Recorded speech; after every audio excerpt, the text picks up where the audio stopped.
착한 손해위축증의 특징은 일단 증상적인 면에서는 두 가지 특징이 있는데요. 하나는 이제 우리가 대표적인 증상인 이 균형을 못 잡아서 비틀거리면서 생기는 그런 보행 장애가 얼만큼 이게 슬로우하게 진행이 빠르지 않게 잘 유지되면서 갈 수 있는지.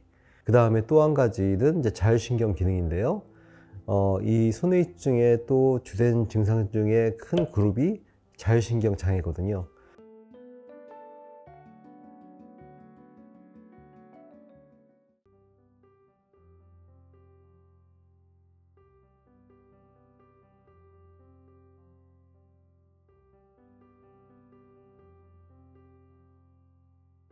가능합니다.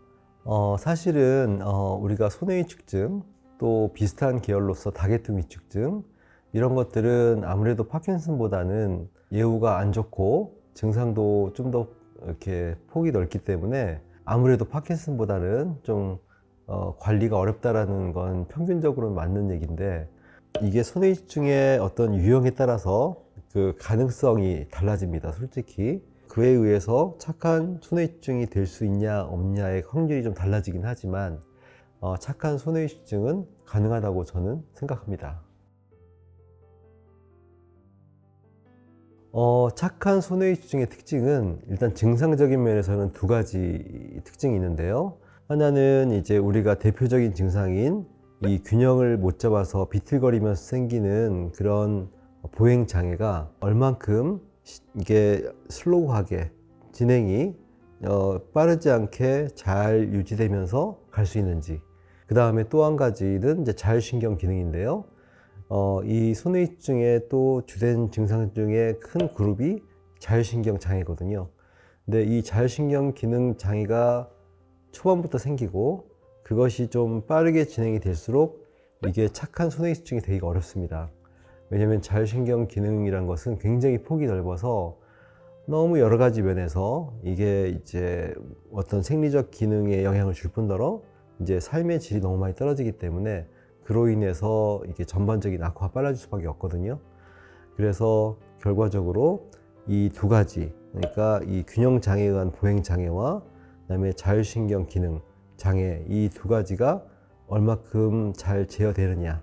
자율신경 기능 저하에 의한 대표적인 증상 두 가지가 이제 배뇨 장애, 그 다음에 혈압 조절이 안 돼서 기립성 저혈압, 이런 것들인데, 이 두 가지 증상이 얼마큼 늦춰지느냐가 되게 중요해요.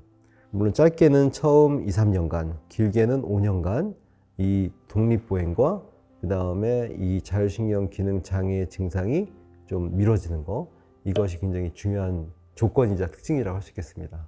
그리고 또 한 가지 증상 외에도 우리가 이제 이런 MRI 영상 소견이 있지 않습니까? 여기에서도 우리가 약간 증상과 증상의 어떤 심한 정도와 그 MRI 상에서의 그 손해 위축 정도가 완전히 비례하는 건 아니에요.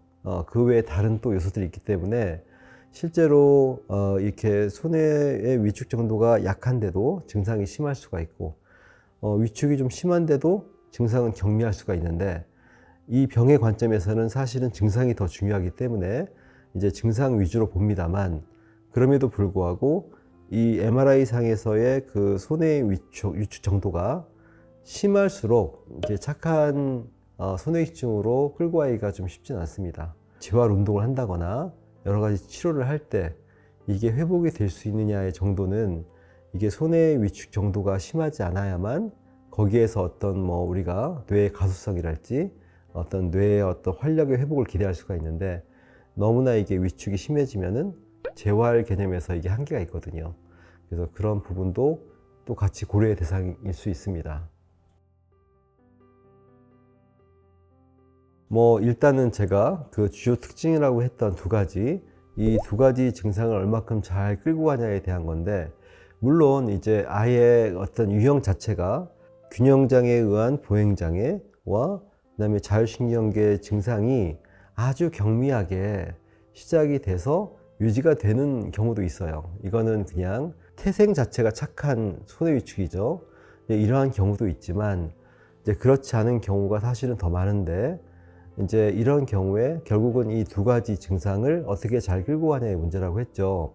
그렇다면은 결국은 내가 이 균형 능력을 얼마큼 잃지 않기 위해서 다리 쪽에 이 균형 능력을 내가 좋은 쪽으로 끌고 갈 것인가, 그쪽에 대한 이 재활 훈련이 될 거예요. 그 다음에 자율신경계 쪽도 마찬가지로 회복시키는 그런 식의 어떤 요법들이 있어요.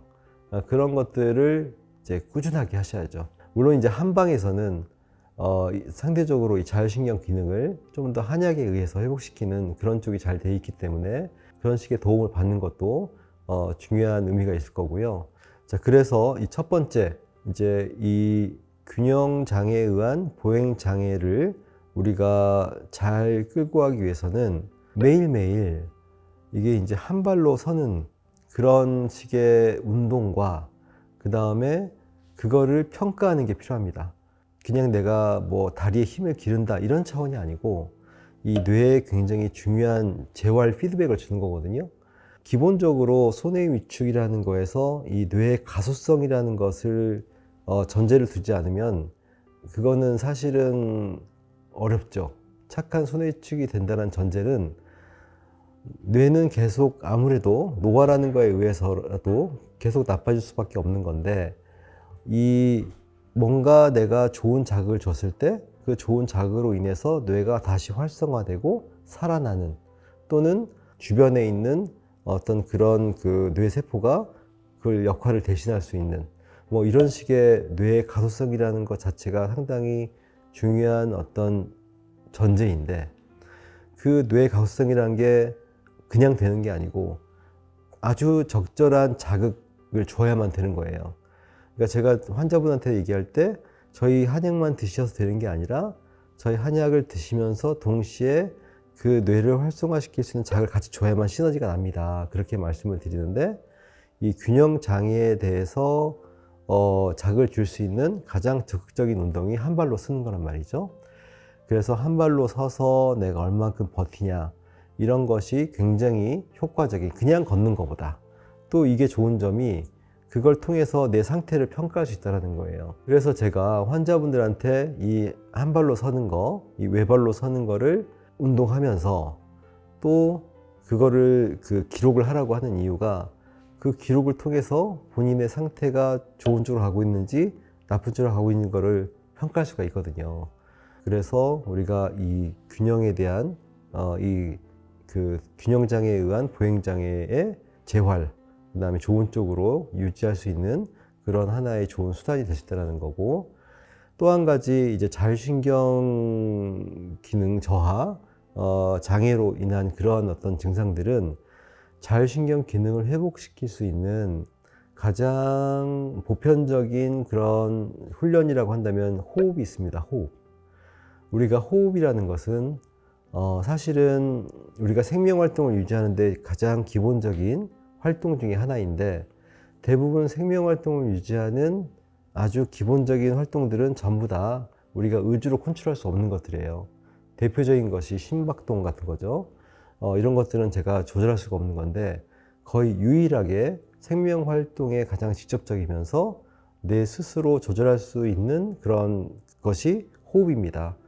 그러다 보니까 이 호흡 활동을 통해서 거꾸로 내가 호흡 조절을 통해서 자율신경 기능을 조절할 수 있는 거예요.